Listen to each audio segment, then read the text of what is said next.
Very good morning, all of you. Welcome to the lecture series on Indian banking. Today, we are going to understand banking innovations. As you know, that banking today is a flourishing industry focused on technological innovation. Internet banking has emerged as the biggest focus area in the digital transformation agenda of the banks. There is a wide variation in the technology agendas and implementation capacity across different players of the banking industry. Enhancing the core banking value, so revamping the digital agenda, moving from information to insight, so dealing with a changing risk regime from cash to electronic modes of payment, grappling with financial inclusion, empowering employees, accelerating innovation. So these are the grave areas under the banking innovation.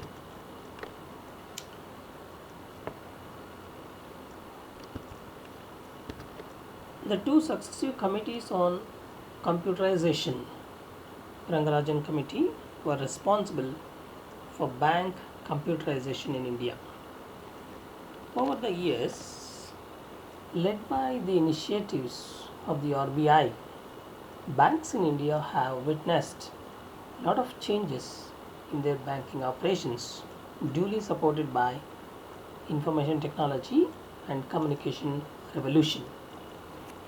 So now let's understand some of the few important silent features of innovative banking. Internet banking, business intelligence, customer management, risk management and information security, technology in training and e-learning, financial inclusion, mobile banking, payment system. So now let's discuss these features one by one.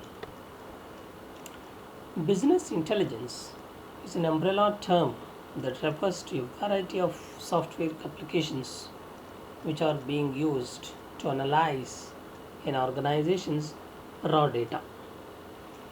Business intelligence as a discipline is made up of several related activities, including data mining, online analytical processing, querying and reporting. BI is a technology driven process for analyzing data and presenting actionable information to help corporate executives and business managers and other end users make more informed business decisions.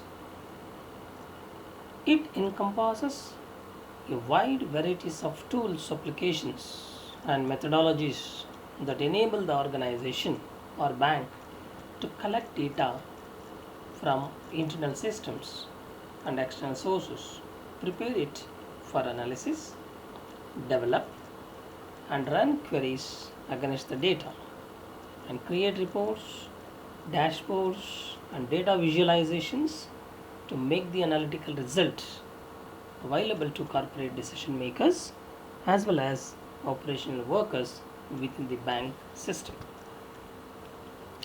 So now let's look upon the objectives of business intelligence in banking sector.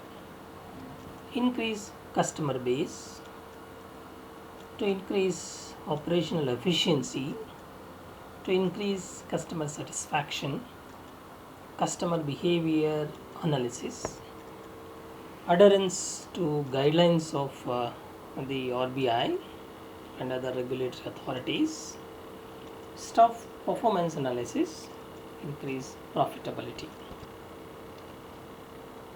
Another feature is customer management. Banks need to clearly articulate and measure the expected benefits from the winning strategies, which would be dependent on the value various initiatives provide customers.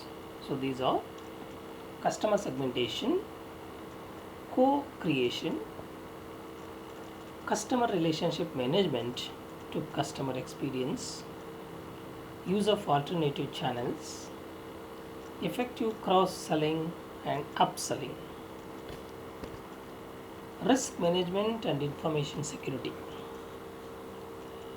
The Indian Banks Association survey and even EF analysis.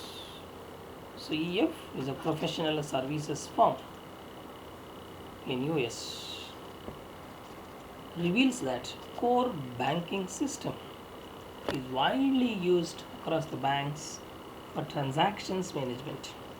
However, its integration with the risk management and other enterprise level applications is still at preliminary stages.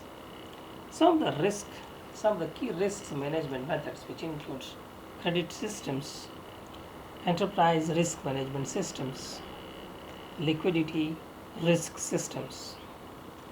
With the advent of mobile computing, social media, cloud computing, and increasing sophistication of hackers, it is evident that the risk environment is changing. With more and more cases being registered under the IT Act 2000, banks can no longer ignore privacy of customers. Technology in training and e-learning, another important feature of innovative banking.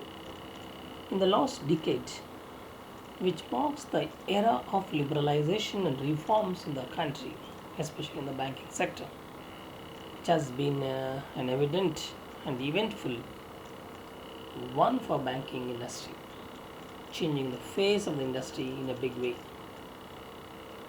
The increase in investment on training and development by banks in India is caused by varieties of motives, which include new technology adoption, productivity, responding to skill deficiencies, new higher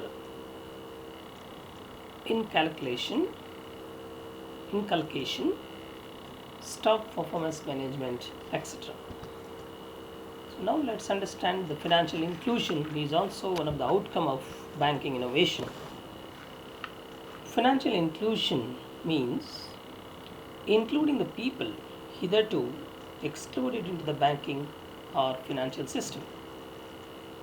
It is done on both supplying end, that is opening the savings bank account, and receiving end, loans from financial institutions to the common people.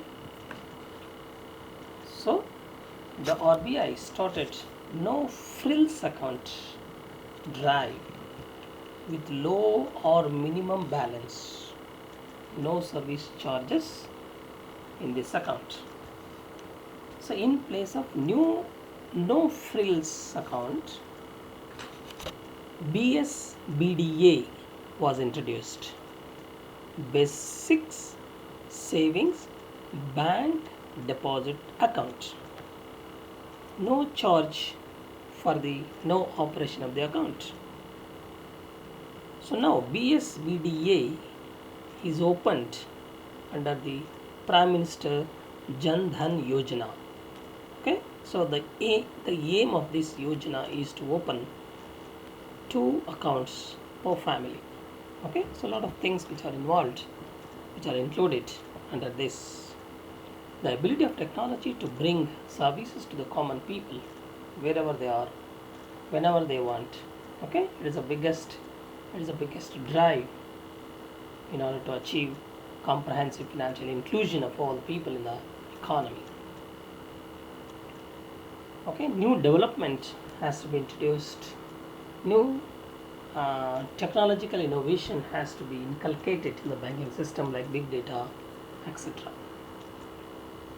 Regulation should consider relaxing restrictions in areas so that disproportion ally affect unbanked customers.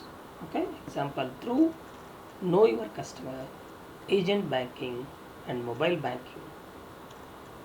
Keeping pace with technology changes in financial inclusion space, will require significant investments in the regulatory capacity and changes made in regulatory processes.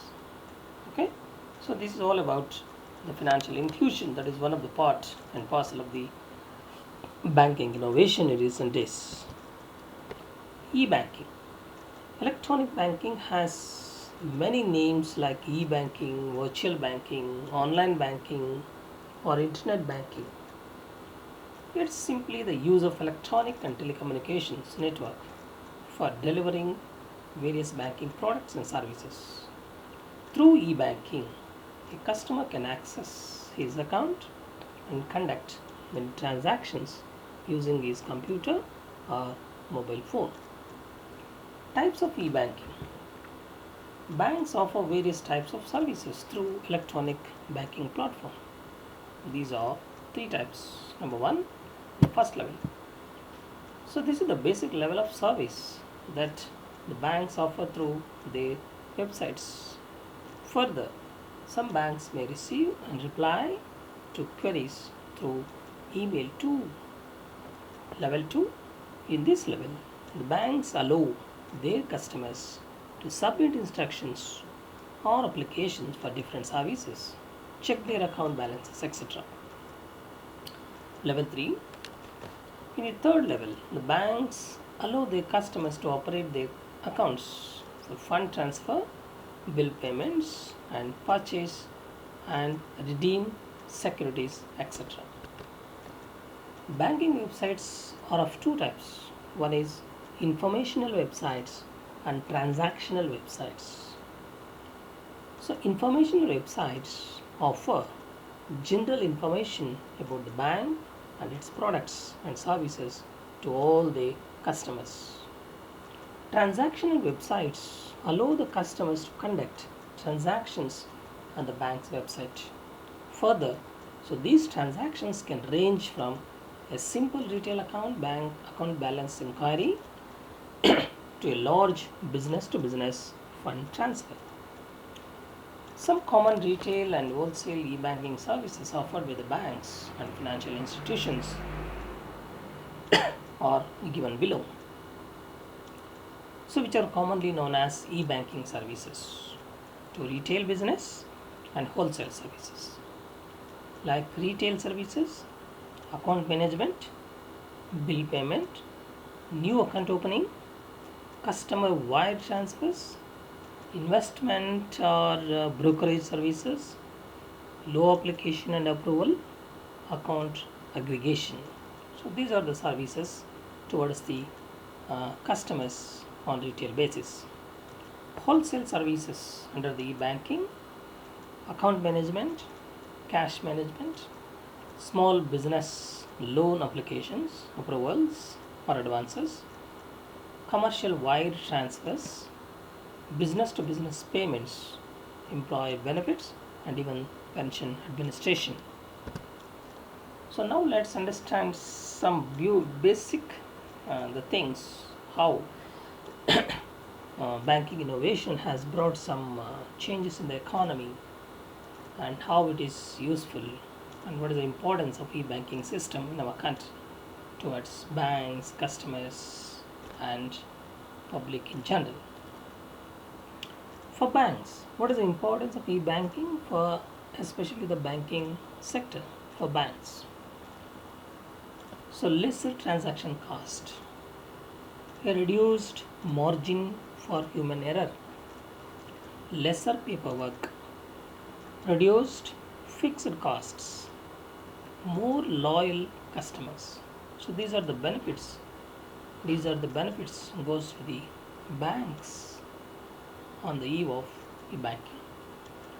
What are the benefits to customers?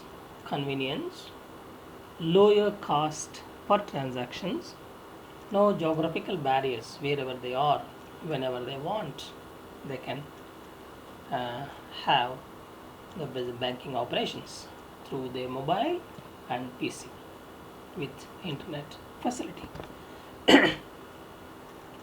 So how it is important towards the businesses as a whole?